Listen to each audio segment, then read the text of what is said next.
The rain always seemed to come when Leah least wanted it. She stood under the faded green awning of the corner cafe, arms wrapped around herself, watching droplets trail down her reflection in the window. On the surface, she looked fine, well-dressed, polished, even graceful in a quiet sort of way. But behind her eyes lived stories, too. Heavy for anyone to guess. It had been 2 years since her engagement ended in a single text message. 2 years since she had packed up the future she had once dreamed of, the wedding boards, the house plans, the names for the children they'd never have, and placed it all in a box marked "Do Not Open." 2 years since David, the man who once promised her forever, had chosen someone else without ever telling her why. What hurt most wasn't the betrayal. It was the silence. The complete vanishing of someone who knew her soul. Since then, Leah had been surviving, not living, just moving from one day to the next like a shadow of herself. Her friends called her strong, but strength was a necessity, not a choice. She worked, smiled when expected, kept her head down, and avoided mirrors that asked questions she couldn't answer. Forgiveness? That was a foreign word. She hadn't even forgiven herself for not seeing it coming, for not being enough, for still missing someone who never really said goodbye. Across the city, in a small apartment above a laundromat, Elijah poured his third cup of coffee, the bitterness matching the weight in his chest. The walls were thin, the heater groaned at night, and the neighbors fought like clockwork. But the quiet between those arguments was the hardest part, because in that quiet, he remembered. He remembered the last time he saw his sister, Madeline, standing on the hospital steps, tears on her cheeks after their mother's funeral. He hadn't been able to say the right thing then. He hadn't been able to say anything at all. His grief had swallowed him whole and dragged him into the kind of silence that ruins families. He blamed himself for not being there when their mother's illness worsened. For the years before that, 2 years he had wasted chasing a version of himself that never existed. He had burned bridges with words he couldn't take back, disappeared into cities where no one knew his name, and drank through memories he didn't want to feel. Elijah had spent the last year trying to piece together a version of himself that could live with the past. Therapy, journaling, endless nights staring at the ceiling while his guilt spilled into sleepless hours. But no amount of healing work could erase the ache of not being able to go back, and Madeline still hadn't spoken to him. That silence weighed heavier than any mistake. He had made apologies, long, handwritten letters, but silence can build walls. Stronger than any anger, he wanted peace that didn't believe he deserved it. Two strangers, one living in the illusion of strength, the other trying to climb out of regret. Both of them haunted by people who had left, by words unsaid, by moments that turned to scars. They had never met, had no reason to. And yet, life, so oddly timed and perfectly unpredictable, was preparing to intersect their pain in the most unexpected way. But for now, they lived in their own quiet wars. Leah, who had taught herself how to smile without letting anyone in. Elijah, who had learned that rebuilding a life meant starting with ashes. They didn't know that forgiveness was on its way, not from others, but from themselves. They didn't know that love, in its rawest, most healing form, was waiting at the edge of their pain. All they knew, at least for now, was how to survive. The bookstore was nearly empty that afternoon, the kind of soft, rainy day when time moved slowly and pages felt like safe places to hide. Leah had wandered in without much thought, just seeking warmth, perhaps, or silence that didn't ache so loudly. The smell of old pages and coffee grounds greeted her like an old friend. She slipped between aisles with practiced ease, her fingers brushing across spines of novels she wouldn't read, searching for nothing in particular. She didn't know. Elijah had walked in just moments before. He wasn't a regular there. He'd come on a whim after his therapist recommended he go somewhere that felt like peace. He laughed bitterly at the suggestion, but something about the bookstores, dim lights and jazz music filtering through the speakers, made him stay. It was easier to breathe there. Their meeting was as simple as it was life-changing. She turned a corner at the same moment he stepped back, both reaching for the same book, The Art of Letting Go. Their fingers brushed. "I'm sorry." They both said at once, pulling their hands back with quiet, awkward smiles. Leah looked up. He had kind eyes, tired, yes, but kind in a way that felt honest. Not polished, not fake. She wasn't used to that. Elijah blinked. The woman before him looked familiar, not in a literal sense, but in the way people who carry the same kind of sadness seem to recognize each other. She had a calm presence, but her eyes told a different story. "You can have it," he said softly, gesturing to the book. "No," she replied, offering a faint smile. "I think we both might need it." It was the first time either of them had laughed in weeks. They didn't exchange names that day. They talked for 5 minutes in a hushed corner of the store, surrounded by books on healing and emotional recovery. It should have felt heavy, but it didn't. They discussed nothing personal, yet something intimate hovered between them, a strange sense of familiarity, like two people who'd walked through the same storm and recognized the rain in each other's voice. She told him her favorite quote from a poetry book. He told her his favorite cafe across town, and then they parted. But as Leah walked home, the memory of his voice stayed with her longer than she expected. And Elijah, sipping coffee alone later that night, found himself hoping he'd see her. Again, as fate would have it, he did. 2 weeks later. Same bookstore, same section. This time he spoke first. "I was hoping you'd be here," he said, surprising even himself with the honesty. Leah tilted her head, amused. "And if I wasn't, I would have kept coming back until you were." That moment cracked something open. Their meetings became more frequent unspoken plans, made through soft glances and shy smiles. They talked about books at first, then about music, dreams, and slowly about the small cracks in their hearts. Not everything. Not yet. But enough to start building trust. They didn't talk about ex-fiancés or estranged siblings. They talked about how silence sometimes felt safer than speaking. How some songs made you cry for no reason. How healing wasn't a straight line. In those conversations, they found something neither of them had realized they were missing. Understanding, not pity. Not advice, just understanding. Leah found herself opening up in ways she hadn't in years. Elijah didn't ask for her secrets. He simply gave her space, and in that space she found comfort. With him, silence didn't feel empty. It felt shared. And Elijah. He started to believe he wasn't irredeemable. Leah didn't look at him like a man who had failed too many times. She looked at him like someone worth listening to. There was no dramatic declaration, no sweeping moment of realization. Just slow, steady warmth replacing years of cold. What began as coincidence was becoming connection. Something real. Something different. Something that neither of them was ready for, but maybe, just maybe, something they both needed. It happened. Slowly, like the way dawn slips across a sky that has only known night. Their conversations, once wrapped in metaphors and careful silences, began to stretch into deeper truths. Vulnerability wasn't forced between them, it was invited, gently, patiently. One evening, Leah and Elijah sat at a quiet cafe near the river. The city lights flickered off the water, and for the first time in a long time, she didn't feel like she was pretending to be okay. "You ever feel like you're still carrying things that happened years ago?" she asked, staring into her tea. Elijah looked at her, surprised not by the question, but by how perfectly it echoed the thoughts that often haunted him.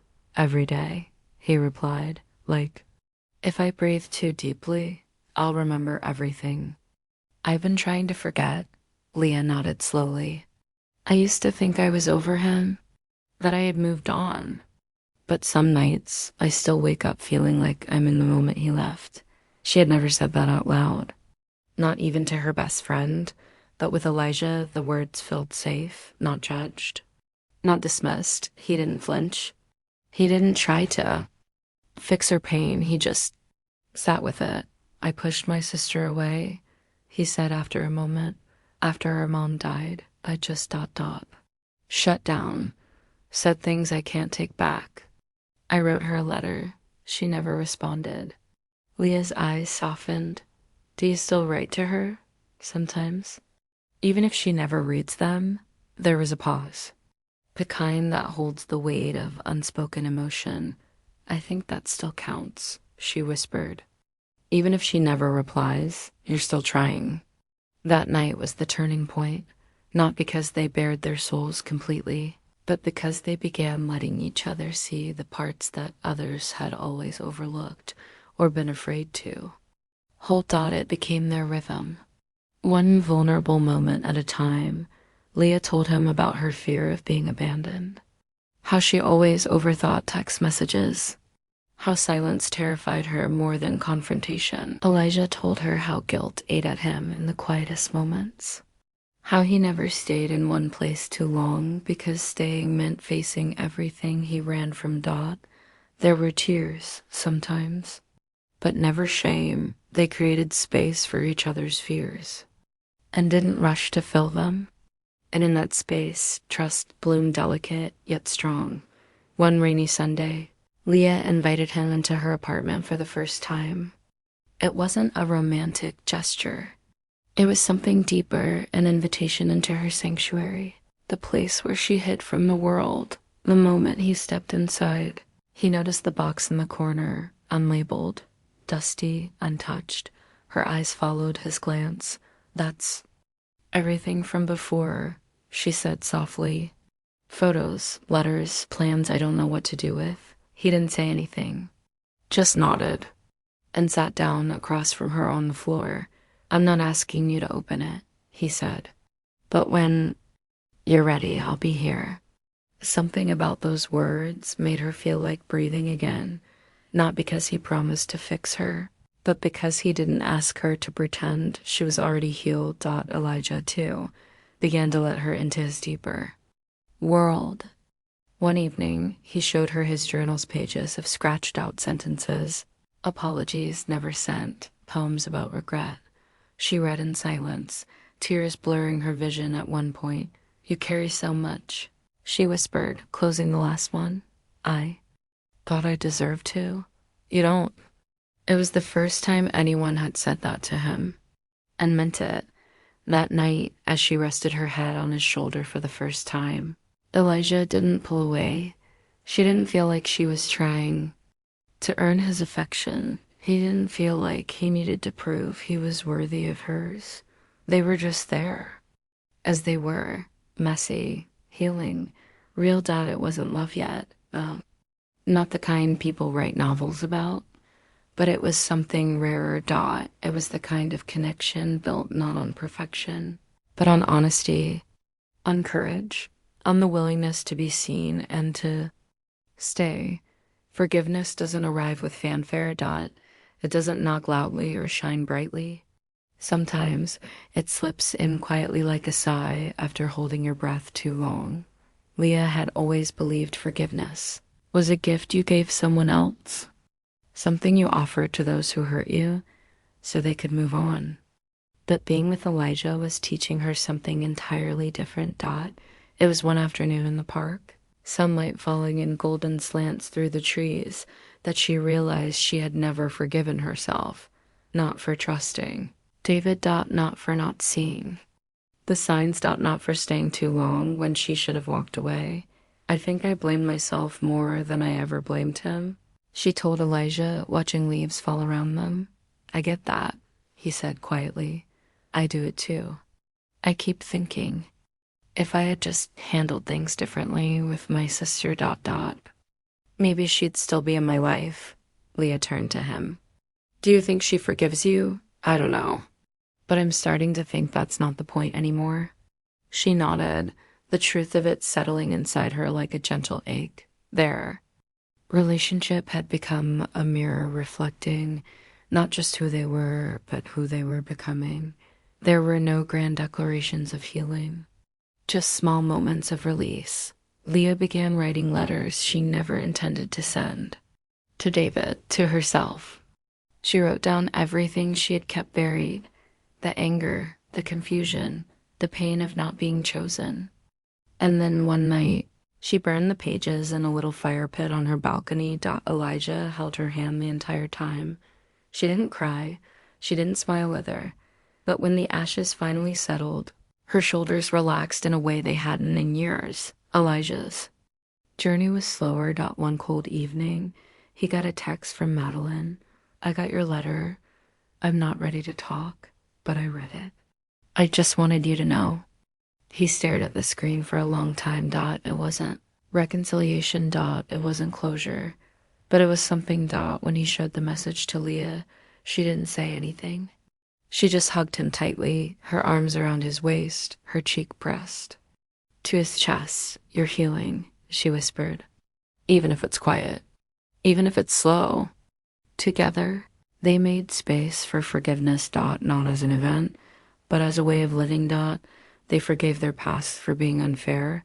They forgave the people who never apologized. They forgave themselves for all the things they didn't know how to handle. At the time. It wasn't easy. Some days, the past felt heavy again. Some nights, they still woke from dreams that echoed old pain. But instead of hiding, they shared. I still feel like I'm broken sometimes, Leah admitted during a late night walk. So do I, Elijah replied. But maybe we're not broken. Maybe we're just rebuilding. She smiled through quiet tears. Together, he didn't even hesitate. Together, forgiveness had become the thread that wove them closer.